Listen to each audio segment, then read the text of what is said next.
Well, good evening. Hi. I just want to introduce myself. I'm Kelly Keller, and I'm the incoming director of the Center for Faith Studies. And you're Karen. I have to meet you. I know that. And I'm just really grateful that you all are here today. We're a small but mighty group, And I'm really grateful for that guy over there, Nick, that he's going to make this work as far as Skype. We have so many great volunteers. Tracy is back there. She's going to be doing some mic work with us later on, too. And we've got Dr. Elnis coming in. We've got a few people that will be coming in, and we'll be very welcoming to them as they come in. And so in a moment here, Dr. Elnis is going to make his way up here. But while he does that, I just want you to know, too, we do have a couple more speakers. I know in the past, in the summer, we've been kind of taking a break from speakers. But we have a couple of great speakers coming up. So at the end of May, May 29th, the last Thursday, Lillian Daniel is going to be with us here at Countryside. And help me with it. When spiritual but not religious is not enough. She's the author of that book, and it sounds fascinating to me, and I can't wait to read it and meet her. And I understand she's a popular author here at Countryside. And then in July, we have the special privilege of having Michael Dowd coming to Countryside as part of the March for... Do you remember what that's called? His actual march. It's a walk from the West Coast to the East Coast on energy policy. So, kind of ties in nicely with tonight. March for climate change. March for climate. Well, it's in the program, which I should have with me.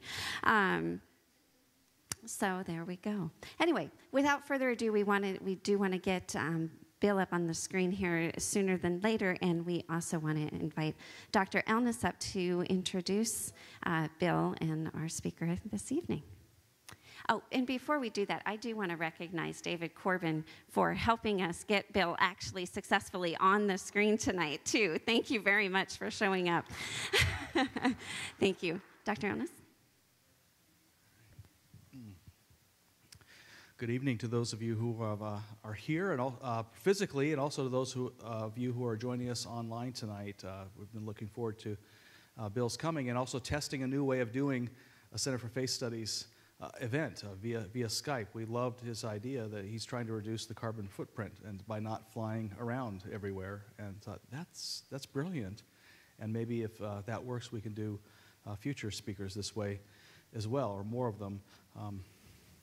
It's about a year ago, a little more than a year ago, I had this crazy dream.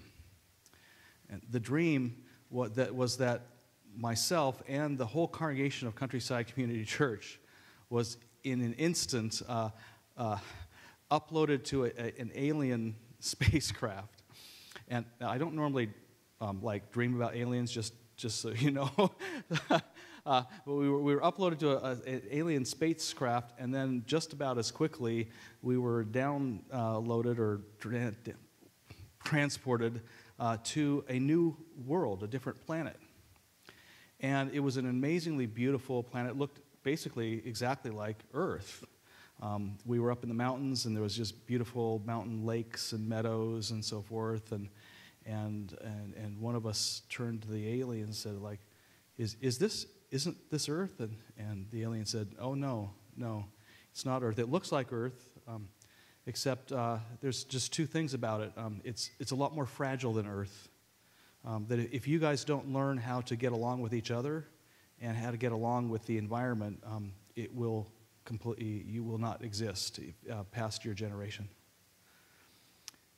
And it was just about 2 weeks later I picked up a copy, the audio version of Bill McKibben's book, Earth, E-A-A-R-T-H, from the Bookworm, and was listening to that on some vacation on the Oregon coast, and heard him speak about why he named the book E-A-A-R-T-H.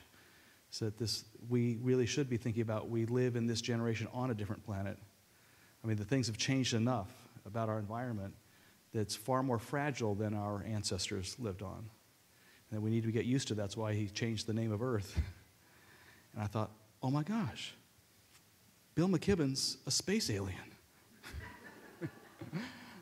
Actually, I didn't think that, but I did think, boy, he is right on the money. I think that the two greatest issues of our time, are reconciliation with our neighbor, lest we, now that we've democratized the instruments of mass destruction, and get better at killing each other every day. If we don't learn to get along with our neighbor better, we could end ourselves and then the earth. And I think we'll learn a lot more from Bill tonight about how that issue. And to me, as a minister, I would add one more issue, that those two issues are related to ultimately to reconciliation with God. That part of our reconciliation with God it's not about simply beating ourselves up and saying how sinful we are and how sorry we are. It's about aligning our energies with the divine.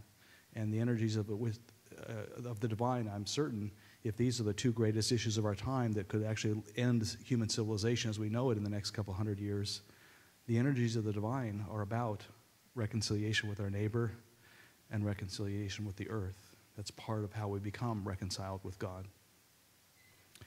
Well, we wanted to devote time to Bill McKibben, not Eric Elmas, so that's what I'll end on. But it simply we'll invite you, if you should care to join us, for some refreshments afterwards. We have those waiting for us afterwards, and we also will have time for questions and answers after Bill's presentation. So without further ado, let's bring on Bill McKibben. Let's give him a warm Omaha welcome. Thank you. Thank you very much, Reverend Ellis, and it's very good to be with you all. I wish I was there in person. I like Omaha an awful lot. On the other hand, I try now to do more and more of the talking that I need to do via Skype. You're looking at me with this impressive 350.org background, but in fact, it's my basement that I'm Skyping you from. And the reason is, of course, that I'm going to get this said again. The reason, of course, is that we got to change some of the ways that we do things. Some of those changes are easy, like learning how to use Skype. Some of them are hard and require courage.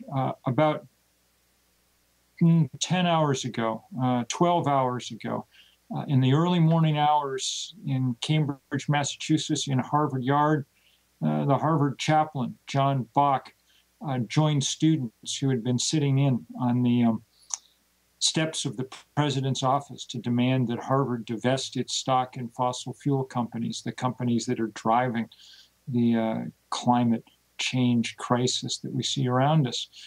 And when Chaplain Bach got there, he spoke through the bullhorn just for a minute, very simple, a man of few words. And he said, thank you for giving me the chance to be the person that I purport to be, somebody who gives a damn. And then he waited for the police to come and arrest him and the others that were there. That's the kind of action, too, that we're going to need in the next short while. We're on the edge of the biggest problem that human beings have ever faced. I wrote the first book about global warming 25 years ago, a book called The End of Nature. Since then, the science that I wrote about in that book has come true at a faster and harsher rate than we would have predicted a generation ago. Most of the sea ice in the summer Arctic's already melted. That is one of the 5 or 6 great physical features on Earth has been broken, and the others close behind. The world's oceans are now about 30% more acidic than they were 40 years ago because the chemistry of seawater changes as it absorbs carbon from the atmosphere. Just today, there was an important study released from marine biologists in California saying that this is already having serious detrimental effects on creatures at the bottom of the marine food chain. One after another, we're destroying so many of the facets of this beautiful creation that we were gifted with. You got to, in 2012, see what happens when there is the hottest year in American history. and that leads to a deep and pernicious drought. It was very tough on people in Nebraska and across the heartland. It was even tougher on poor people around the world who watched the price of corn go through the roof. Most of us can deal with that. You know, you pay more when you buy a box of cornflakes for the box than you do for the corn. But if you're living someplace in the world where you've got to count your pesos every morning before you go out and buy enough cornmeal to make tortillas, then that drought and the price rise that came with it was a stunning shock. Just as much of a shock as for people of New York City, our greatest metropolis, who watched their subway system fill with seawater when Sandy came roaring up the East Coast, registering the lowest barometric pressure ever recorded north of Cape Hatteras. We see something like this happening virtually every day in this country and in this world. Yesterday, it was the largest rainfalls ever recorded across Pensacola region of Florida, that panhandle region up there in Alabama. And if you think it doesn't affect the least among us, think today about the people who died in that explosion in a prison in Florida in the middle of that flooding because the water had gotten in and shifted the gas lines and blew the whole jail apart. That's what happens everywhere now in a world in chaos and flux. We're only at the beginning of this change. We've raised the globe's temperature about 1 degree Celsius so far, but the scientists who told us that would happen tell us we're on a path to raise it 3 or 4 degrees before the century is out, unless we get off coal and gas and oil almost immediately. The good news is that the technical resources to make that transition exist in a way that they didn't just a short while ago. 25 years ago, you know, we talked about solar energy with our fingers crossed, but now the sun and the wind are actually capable of providing great power. You've seen the trucks carrying those big windmills across the plains. There are not enough of them, but they're beginning to do an amazing job. Solar panels, the same thing. There were days this past summer when Germany, the one big country that's ever taken this seriously, Germany generated more than half the power it used some days this summer from solar panels within its borders. That's not, as those of you who've traveled there know, because Germany is blessed with an immense amount of sun. It isn't. It is blessed with an immense amount of political will. As of last year, there were more solar panels in Bavaria than there are in the United States. The reason for that is, most of all, because of the enormous power of the fossil fuel industry. They're the richest industry on Earth in Old Testament terms. They are the powers and principalities of our moment. And because of their wealth in our political system, they're able to get far more done than they should be able to. You've watched in Nebraska as they have done everything possible to push this Keystone XL pipeline down the throats of ranchers and others in your state, and we are incredibly grateful for the leadership of people like Jane Klebb in Bold, Nebraska. We watched with great emotion this past week as farmers and ranchers from Nebraska gathered with Native Americans from both sides of the border in Washington, in what they called the Cowboy Indian Alliance. And for anyone who knows the pains of American history, that was a beautiful thing to watch as they camped together in teepees on the mall and rode on horseback to the White House. That kind of coming together, to use your pastor's phrase, is happening around the world on this issue. 350.org, which I've had the pleasure of helping to organize, and which Dave Corbin in your neck of the woods is our dauntless and indefatigable leader. We started 6 years ago with myself and 6 college kids, and now we are organized in every country on earth except North Korea.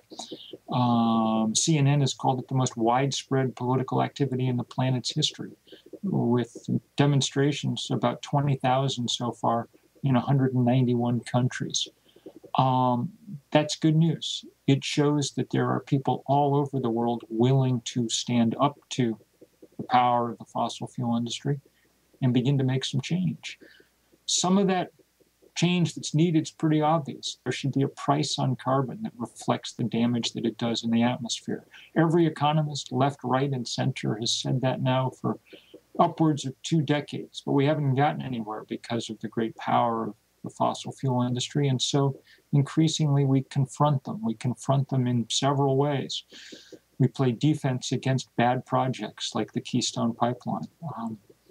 When I sent out the call for people to come to Washington and get arrested in what turned into the largest civil disobedience action in 30 years, it was largely people in, or many cases, people in the church who answered that call. Jim Antal, the head minister of the Massachusetts conference of the UCC, was incarcerated 2 cells down from me, and he led a memorable Sunday morning service in the central cell block of the DC jail. That was a good thing to see. Sometimes we play defense against bad projects. Sometimes we play offense, and we need your help here. As you know, there is a widespread movement on to get colleges, cities, towns, churches, synagogues to divest their holdings in the fossil fuel industry. Not because we think we can bankrupt Exxon, but because we think we can begin to politically bankrupt these companies, to take away some of their illegitimate power to influence proceedings in our capitals. And it was a great moment when the UCC last summer asked its member congregations to divest their holdings in fossil fuel companies. I don't know whether Countryside, I assume it's taken this step already on the advice of the General Conference. I hope so. It's an important step. If it's wrong to wreck the planet, then it's wrong to profit from that wreckage. And you can make a strong moral and practical stand against it by that very simple and not costly method of simply selling that stock and buying stock in things that are either good or at least not as damaging. It's good to see that movement growing. It was especially beautiful to see last week when Archbishop Tutu of South Africa, maybe the most important churchman in the world, asked us to take up that same divestment tool again that had helped liberate South Africa 25 years ago. And I hope that you'll listen to the video he made and to the writings that he's delivered. And I hope you'll get heavily behind the young people, especially, who are pushing this call around the world. Already many Anglican dioceses across the Antipodes and across the old world who have done this work. Already the UCC and now the Unitarians moving in this direction.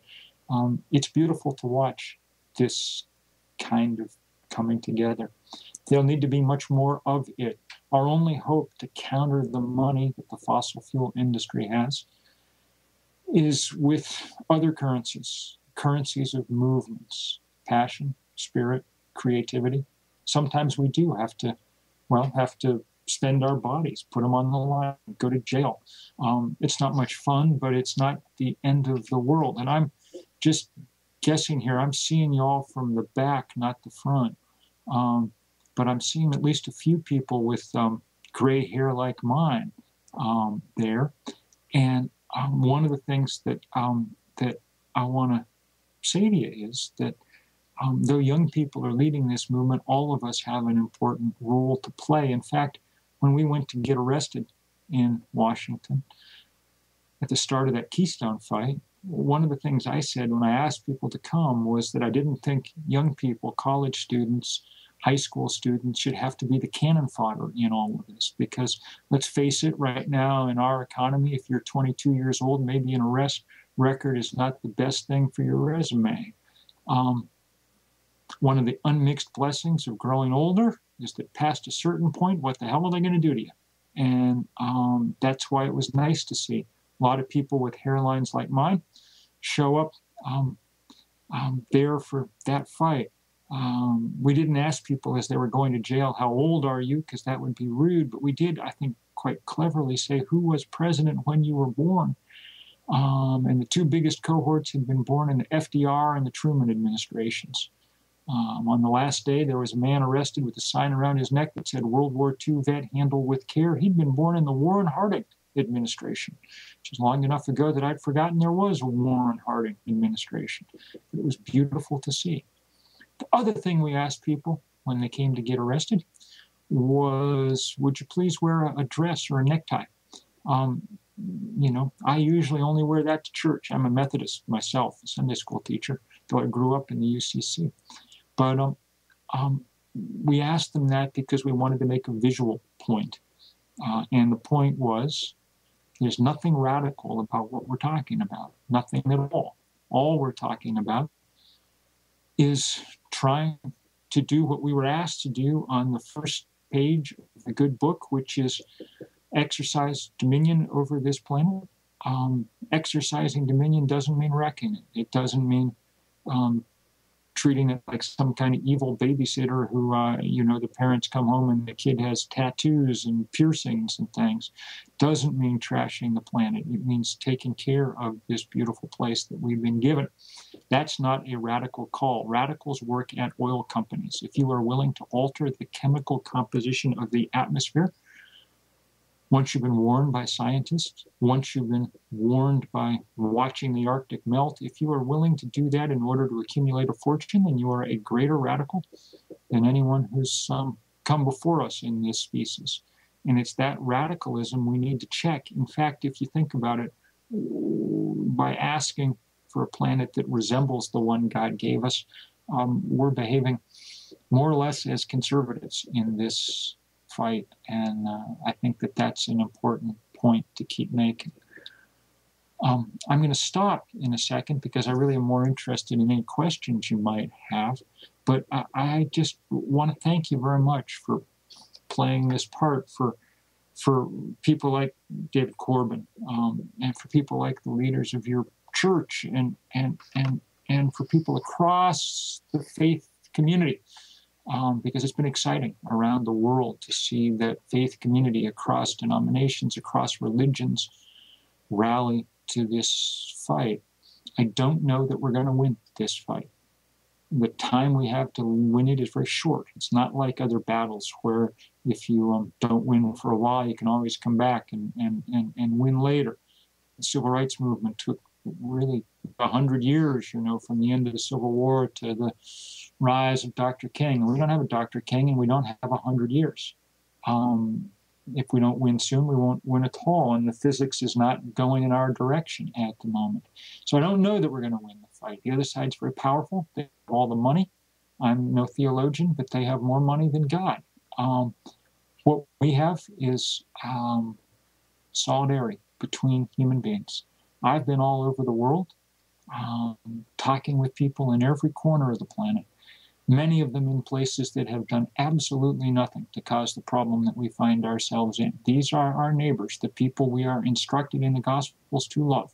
At the moment, we are more likely to be drowning them and, heating them so hot that they can't grow their crops and so on and so forth, but we're called to love them.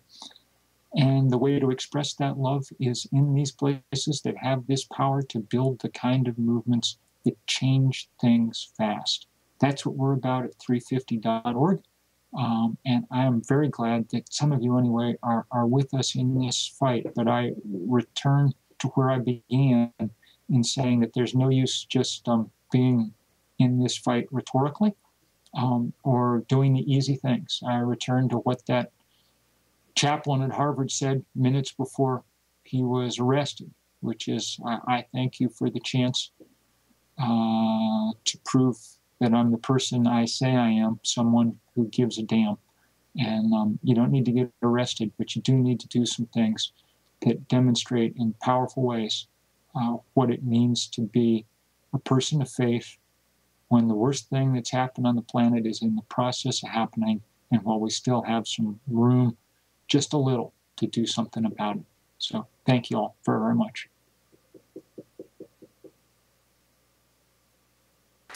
Thank you, Bill.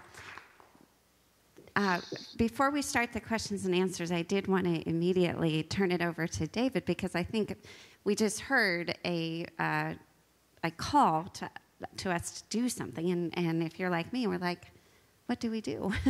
Well, we might have an answer in our room today. So I want to turn it over to David Corbin. Thank you. Yeah, and I see people in the audience that I've worked with on various projects. But my name is David Corbin. I'm an emeritus professor of public health from UNO, and also started with several other people, some of whom are in the room, the local 350.org. But I'm also with the Sierra Club, with Nebraskans for Solar, and the Citizens Climate Lobby, and a bunch of groups, Nebraskans for Peace, that have worked on climate change issues. And so I do have a handout later on, and after you get a chance to ask Bill questions so we can not take up more of his time, I don't want to do that right now, I can talk about some of the local issues that are going on here so that you know if you want to get involved to act locally. What's the phrase? Think locally, act. No, whatever it is, you know what it is, and we can talk. Go ahead, Bill. Correct. I think we got to think globally, think locally, act locally. We got to do it all. And to your list, let me just add, if there's anybody there who's planning a trip to the East Coast this fall, plan it for September 20th and 21st. We haven't announced the details, but it's going to be the biggest rally and demonstration in the history of the climate movement, and we're going to need a lot of people there. Yeah, so I'm going to turn the questions over to you then, and Kelly, I guess you're going to moderate that. And then I'll talk more about local later. Thanks. Thank you, David. Okay, and so questions now for Bill. We first have a question, an online question. Comes from one of our viewers online that says, I want to employ solar at my house, but there isn't a lot of resources around Iowa to help me. Where would you suggest I get started? Well, I'd check with the folks at Interfaith Power and Light. You know, I love solar power. I've got panels all over my roof. They're bringing you this Skype task today. But I would also add that important as it is to be making changes in our homes and in our churches, we're not going to solve this problem one solar panel on one rooftop or one congregation at a time. The math doesn't work that way anymore. This is a structural and systemic problem. To change it solve it in the time we have means changing those structures and systems. So spend some time up on your roof if you can, putting in a solar panel, but if you can't afford it yet, don't sweat it. More important in the large scheme of things to be involved in the organizing fight to change those systems so that all of us can afford solar power and so that we move there as a society and a civilization in rapid time. Thank you. We have a question in the room. Mr. McKibben, my understanding is that back in the day, you were captured by the wonder and beauty of Adirondack State Park in New York City. Mm-hmm.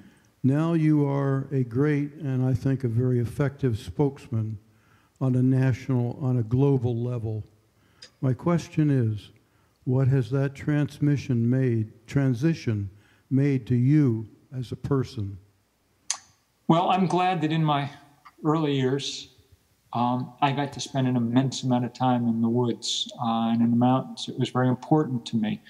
And the Adirondack Park of upstate New York is the greatest, it's the greatest wilderness of the American East. It's the size of Grand Canyon and Yosemite and Yellowstone combined, and a very, very beautiful place.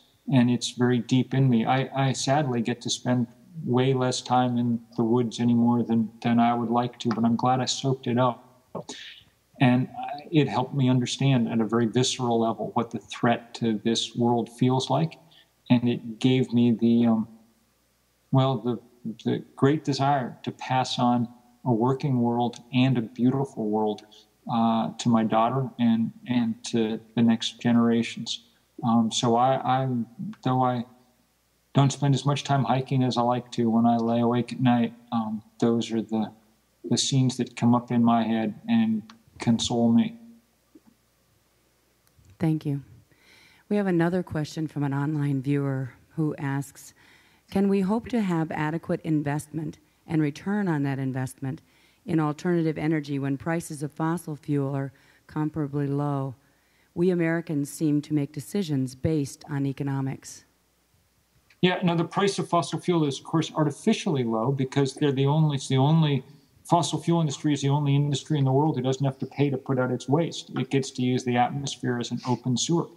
And if we did any kind of accounting for the damage that carbon was causing, then fossil fuel would be not a bargain relative to the sun and the wind. Already, the sun and the wind are coming down in price every day. The price of the solar panels dropped 99% in the last 40 years, and there are plenty of places where it's already competitive.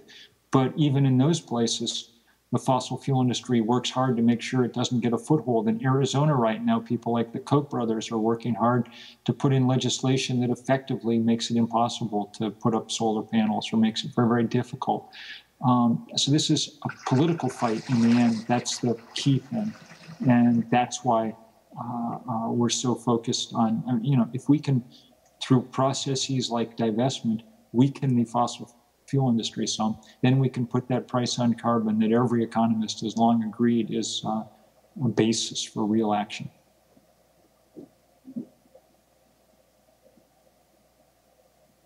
Are there other questions? We have a question here in the room. Is Citizens Climate Lobby pushing the sort of change that you're talking about to increase the cost of carbon? Absolutely. CCL does a terrific job. And they're working hard. I work hard with them. So do people like Jim Hansen, the great climate scientist, because we all know that it's very important to have a price on carbon. The problem is we can't get one at the moment because of the power of the fossil fuel industry. That's why we need to build movements. And if we can change that power balance, then much will follow quickly and easily. What CCL has done a very good job of is explaining why we shouldn't have to fear price on carbon. If we design it correctly, it won't cause any of us to be impoverished, just the opposite. You'd take the money you raised from that tax and you'd simply write a check to everybody in the country every month for their share. 80% of Americans would come out ahead under that scheme. People who wouldn't, own Learjets, but they shouldn't come out ahead because owning a Learjet at this point in history is an antisocial act. So that Citizens Climate Lobby scheme, which they call fee and dividend, is a really smart way to think about all of these. The only reason we don't do it is because of the fact that it would cut into the profit margin of the most powerful corporations on the planet. We have another question in the room. Thank you. I would like to see people who produce the oil and run it through our backyards. And when it spills, I would like to see them clean it up. Because right now, they make noises about cleaning it up, but then nothing ever happens. And I personally would like to see them, pay a price for that. Any way we can get that accomplished? Look, in the way that, let me say two things. One is I hear very much what you're saying, and it's a nice idea to imagine, the CEO of Exxon, $100 million a year out with a shovel trying to clean up his mess. Let me just also add that if that Keystone Pipeline spills in the Oglala Aquifer, there's no cleaning it up. It doesn't matter who tries to do it. You've taken one of the most beautiful and precious resources in the North American continent and ruined it. And so we're very, very grateful to people across Nebraska who've been taking a strong stand. And I got to say, I know of no better political organizer in the country than Jane Klebb and her allies at Bold, Nebraska. Thank you. Other questions? We have another question in the room. In the course of the conversation, I've heard the whole litany of usual activist behaviors mentioned. A march, we're doing an educational event here, we're educating ourselves. A number of organizations that do various kinds of work have been mentioned. You've mentioned civil disobedience. There's a divestment campaign now, which is also starting to be directed at Catholic universities. So I guess my response to Kelly's question earlier is, what do we do? Is it sounds like we're doing all the things we know to do from the civil rights movement and various anti-war movements and all sorts of social projects. So we're just doing those, except now we're doing the age of the internet, and we're doing it with a kind of timeline, as you suggested, that we haven't had before. So I guess I'm just making that observation and wonder what your comments would be on that. I think you're absolutely right. And the question is, can we do it on a large enough scale to matter? Sometimes those kind of movements win and sometimes they lose. And the deciding factor is how big they're able to get. They don't have to get everybody. You know, the civil rights movement couldn't have been ever more than 1% of people who ever went and got arrested in the civil rights movement, but that was enough to change the flavor of the country, the zeitgeist of the country, and we need to change that very, very quickly. So the more the merrier. And there's lots of different efforts going on, but what's good is that people are consolidating themselves behind a few big ones, and I've tried to mention some of them this evening, so that we don't waste our energy either. A certain amount of unity is really a good thing. And, you know, 350.org isn't really an organization. We're more a kind of collection of campaigns that we've designed so that everybody can play. And it's been really fun to watch that happen. Another question in the room? Hi, Bill. Mark Welsh here. Thanks for coming back to Omaha. Yes. I was just wondering, I don't know why I never thought of this before, but our Ogallala aquifer is already polluted by a lot of farm chemicals, and that's true whether you're out in the sandhills, I imagine, or downstream along the Platte River. I wonder if somebody might, if you've heard of anybody studying that and using that as proof that the Ogallala aquifer, if it's polluted, gets polluted everywhere. I haven't, but I'm sure that people at Bold, Nebraska have been taking the lead there. Their work on understanding the biology and hydrology of those systems has been pretty remarkable, because it's been one of the main lines of attack that they've used to try and point out the folly of this pipeline to run the dirtiest oil on earth down to the Gulf of Mexico so we can send it overseas to be burned. Another question in the room? Within just a few days, Omaha Public Power District will be making decisions that influence how we produce energy here for the next 20 years. A number of people have already been working for a couple of years to push the board to make more environmentally friendly decisions, and they have moved toward a lot more wind than we had before. But they've been hearing from us for a long time, and we've been asking them to take leadership in this area, and they're still dragging their feet, even though they're making sounds like they're going to move in a positive direction. What specific things would you suggest that we say to them at the board meeting on May 15th to nudge them forward a little faster? You'll know the local situation much better than me and what arguments will work and carry the day. I think that, as usual, all these contests are contests more of power than of reason. We won the argument about all of this a long time ago, but we're losing the fight often because of the power of the other side. So no matter what you say, make sure it's backed up by as many people as you can possibly turn out. And my sense is that's what will help. I'm one of those people that you talked about with the white hair. And at least you had some hair, That's an improvement over there. What I'm aware of is that you are really preaching to the choir here. I have, among my fairly wide acquaintanceship, a huge number of people who do not, quote, believe in global warming. Not all of them. But do you have ways of talking? You are good with words. Do you have ways of talking to those kind of people? I don't spend an immense amount of time trying to get the last 25% of Americans who don't believe in climate change to believe in it. My feeling is that if you've spent the last 20 years, kind of marinating in Rush Limbaugh, then you're probably not going to be able to, take this on board. So after a certain point, I just say to sort of climate deniers, just say, I hope you're right. And I concentrate on coordinating, trying to activate those people who do know there's a problem but aren't doing enough about it. If we have to wait until the last skeptic is convinced, we'll get nowhere. We have more than enough people to win these fights as long as they get active and engaged. And so that's where I'd focus my energies.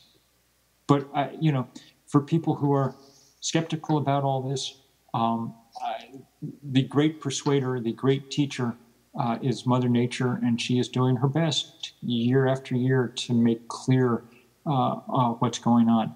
Those of you who came through the summer of 2012 in Nebraska and weren't a little impressed with the heat and the drought that we now can experience on this new planet, well, it may be hard to reach you all.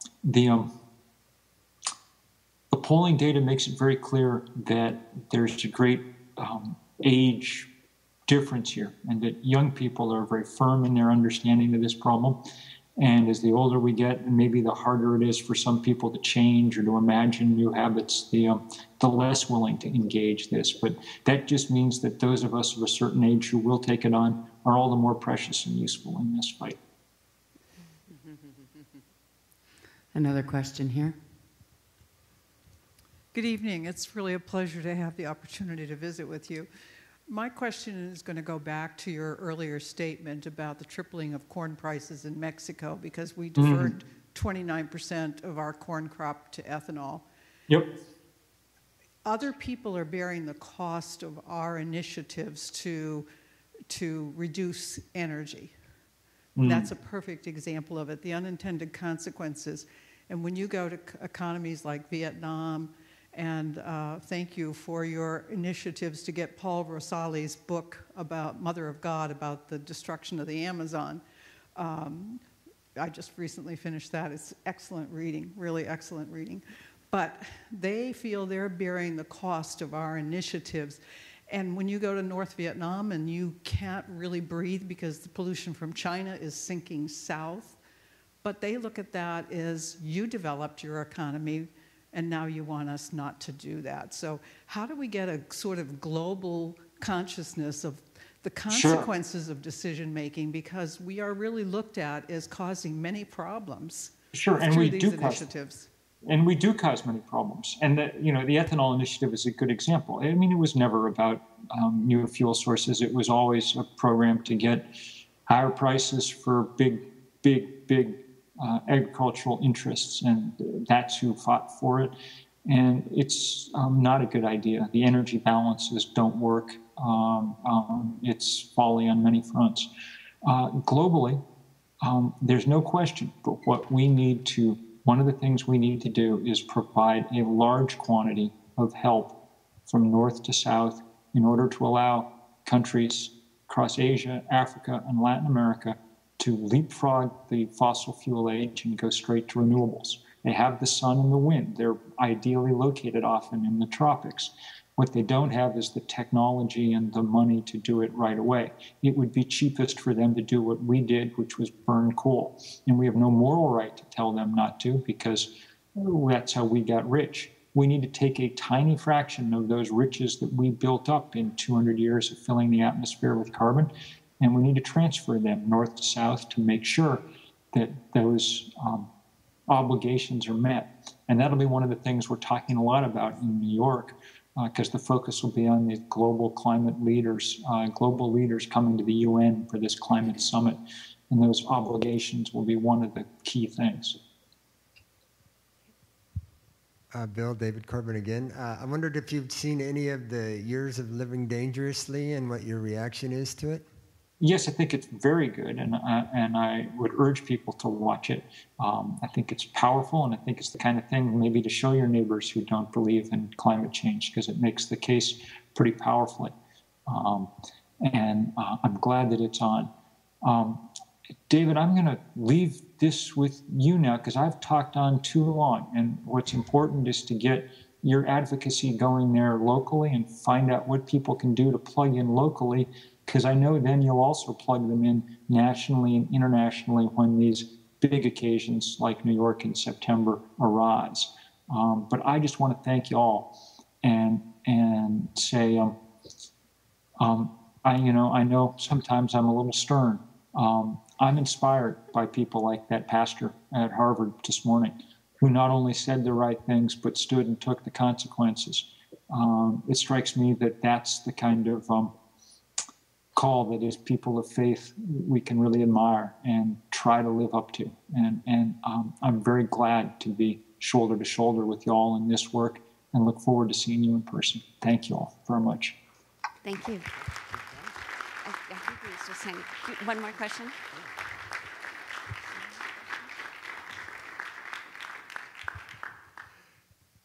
Thanks, Bill.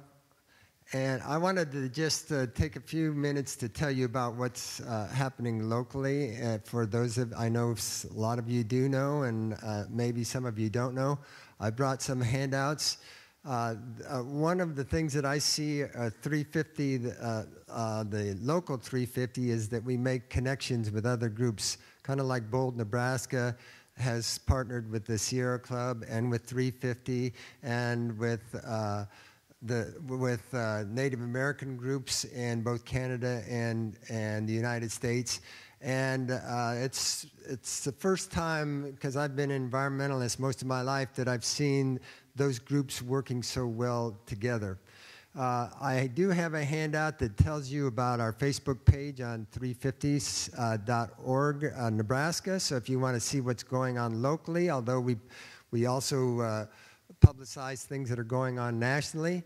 The Sierra Club, of course, has been involved in environmental issues and still continues to be. And they have a subgroup called Beyond Coal. And Beyond Coal, remember one thing that we have here in Nebraska that most people don't have is we're an all-public power state. That means we vote for the people who are on the boards. And so I'll talk to you real briefly about OPPD, but I'll be glad to talk to you afterwards at the reception more about it if you want. But I've been going to OPPD meetings for over 2 years now, and then I've been going to their committee meetings as well as Mark Welsh, who, by the way, we got to thank Mark Welsh because we couldn't get a hold of Bill. And so I called Mark, and Mark had Bill's number. Otherwise, you wouldn't have seen Bill tonight. So thank you, Mark. Mark is also involved with the Citizens Climate Lobby that was mentioned. Unfortunately, it's not on the handout, but there's several of us from that group that can tell you about that group.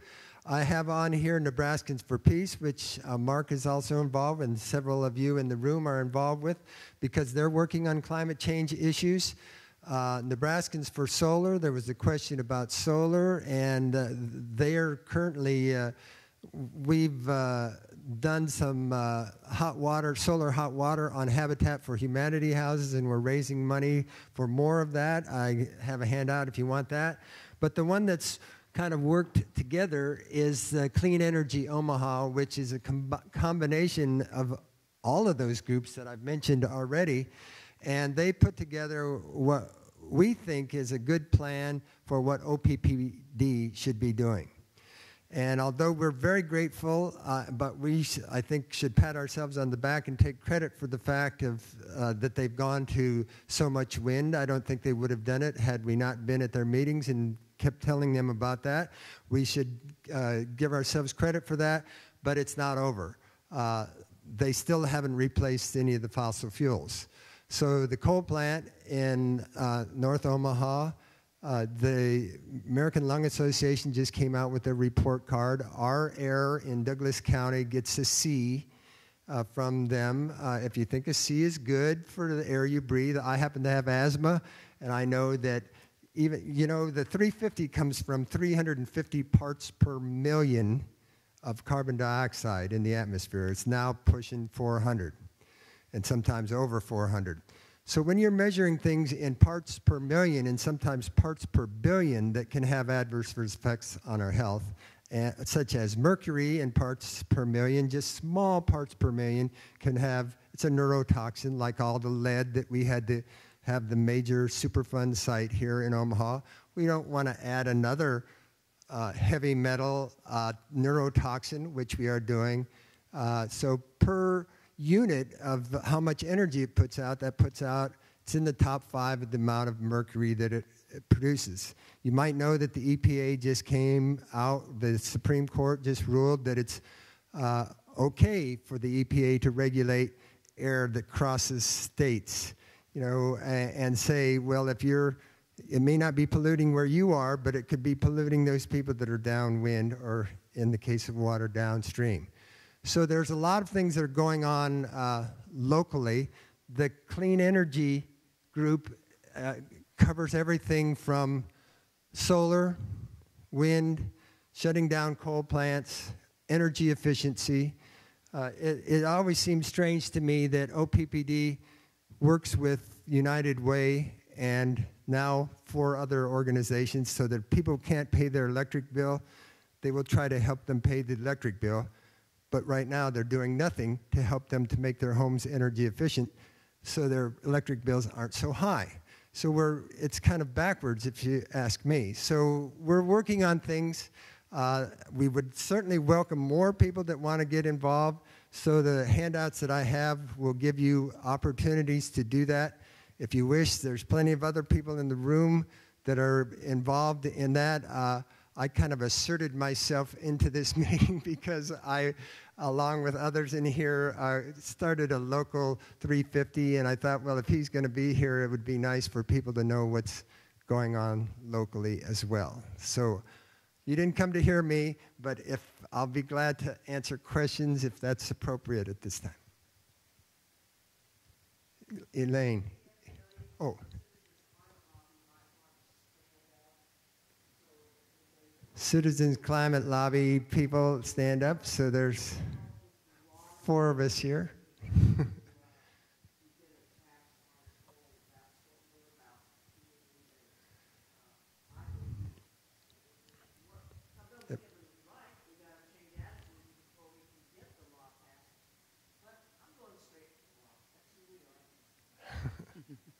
Thank you.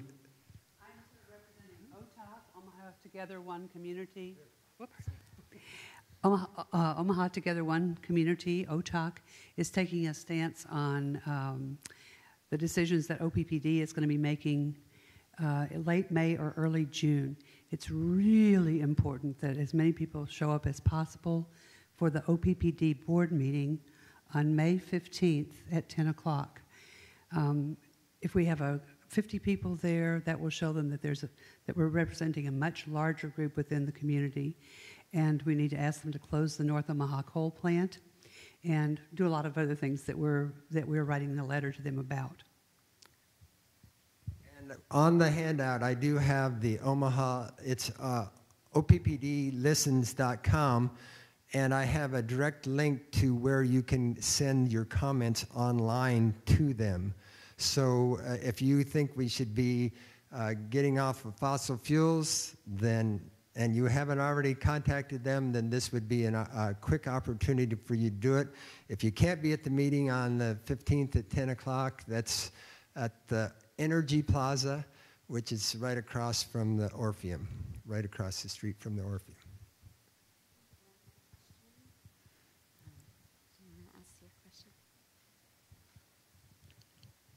David, I'd just like to say that for that question about the climate deniers, I just like to tell people that, you make soup, right? If you put 30% more salt or any of the ingredients in your soup, it's going to mess it up. That's kind of what we've done with the atmosphere. We've increased the amount of carbon dioxide by more than 30% in the last 150 years since we started burning fossil fuels. That's going to mess things up, If you increase the amount of sodium in your blood by 30%, it's going to have some dire consequences. You may not see it immediately.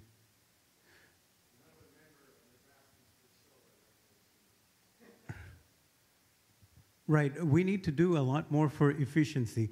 You know, if OPPD gave everybody in North Omaha an LED bulb, they can shut down that power plant very, very easily. And I think you want to have that reception, so I'll just say the last thing is that one thing that I think we might get OPP to do, I actually was accused of having a moment of lucidity when I presented this to them, and that is they have a green fund right now, and that green fund, we don't know where that money really goes. It's basically for people who will pay extra to have green energy, sustainable, renewable energy. It doesn't appear that that's where all the money's going. So what I proposed, and it seems to have some support at least, is that reason more people don't give the green fund, I don't because I don't know where it's going, but I would. So let's take an example, the Sienna Francis house, situated well for solar panels.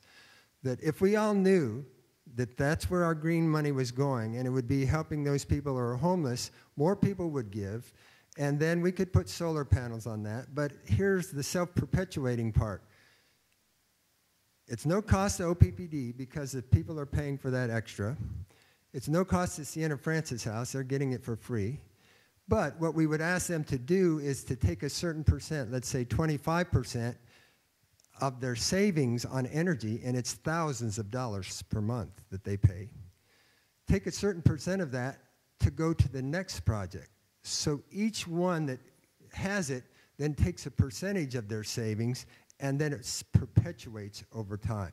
We would also like to get OPPD to do financing because the biggest problem with solar and energy efficiency is the costs are all up front. So we'd like them to say, just add a couple dollars extra a month, just like you mortgage a house, you don't pay for everything up front, you pay for it over time. But I've overextended my time, so I'm going to turn it back over. Oh, it's so good. Thank you for being here. And thank you all for being here and I heard Roger say, you know, he came here and knew that he was not going to be happy with what he was hearing. And I know that that's a challenge to coming to things like this, is to go, the world is definitely not as it should be. But again, that's what we're here for, is to make whatever steps we can in faith and let God take care of the rest, right? And so I really thank David for showing up, because I just barely started this position, and he's like, I can come, and I'm like, yes. And so we will have these out there. We do have cookies and coffee. Hopefully you'll get the non-ground kind, and some water out here, and let's have some more conversation. David, I'm really appreciative for your response, especially on the green power thing, because I've been asking that question, where's my money going, and not knowing. So now I'm really glad to know it's been going nowhere. So thank you again for being here. Dr. Elmas, did you want to say anything more? We do have more speakers that they're in the program. I invite you all to come out again, but also I would just echo the comments tonight. If you're passionate about this, Bill asked us to get out there. And so May 15th is a perfect opportunity at OPPD to just get out there and say, we care. We may not know the answers to everything, but we care. Thank you.